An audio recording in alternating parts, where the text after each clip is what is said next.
Hello friend, कैसे हो आप सब। परिनीत शो में कहानी अब पूरी तरह से आगे बढ़ चुकी है और प्रीत अपने चाचा चाची के साथ में पिंड में रहती है और उसका वहाँ पर पूरा परिवार है। लीव के बाद ही कहानी में प्रीत की शादी की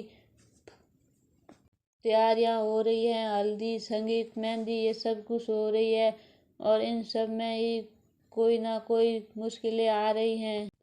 और दूसरी तरफ नीति, जहाँ पर घर में पंडित आए हुए हैं और पूजा कर रहे हैं, वो परी पर, मरी हुई पर भी गुस्सा निकाल रही है और उसका श्राद्ध कर रही है कि अब उसका साया भी यहाँ पर ना आए और उसकी कोई परछाई भी हमारे घर पर नहीं पड़े। और राजवीर सिर्फ ये चुपचाप बैठा देख रहा है क्योंकि उसके तो अब पास कुछ नहीं है करने के लिए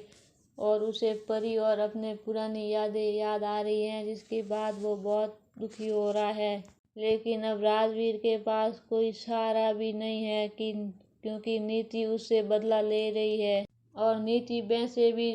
पहले से ही ज़्यादा खतरनाक और बुरी हो चुकी है और अब उसे राजवीर से प्यार नहीं है, लेकिन अब वो उसे नफरत से बदला ले रही है। और प्रीत तो अपनी माँ की तरह सिंपल सादी लड़की है, लेकिन दूसरी तरफ नीति की बेटी ईशा एक घमंडी और बदतमीजी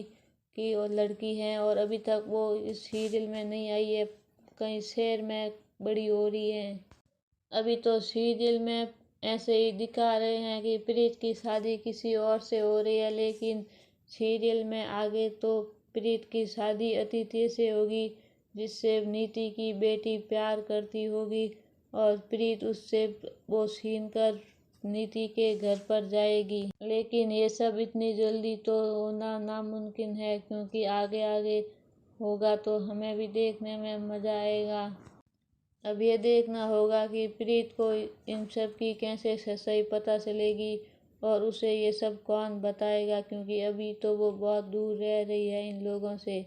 और अभी उसे कुछ भी पता नहीं है कि उसकी ज़िंदगी में असल में क्या हो रहा है। वो तो इनको ही अपना माता पिता और सब कुछ जानती है।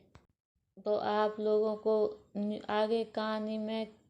क्या लगता है कि क्या होगा और आप लोगों को इस लीव के बाद की कहानी कैसी लग रही है और इनके सारे लोग आपको कैसे लगते हैं और किसका लुक आप लोगों को सबसे ज़्यादा पसंद आ रहा है, हमें कमेंट करके ज़रूर बताएं।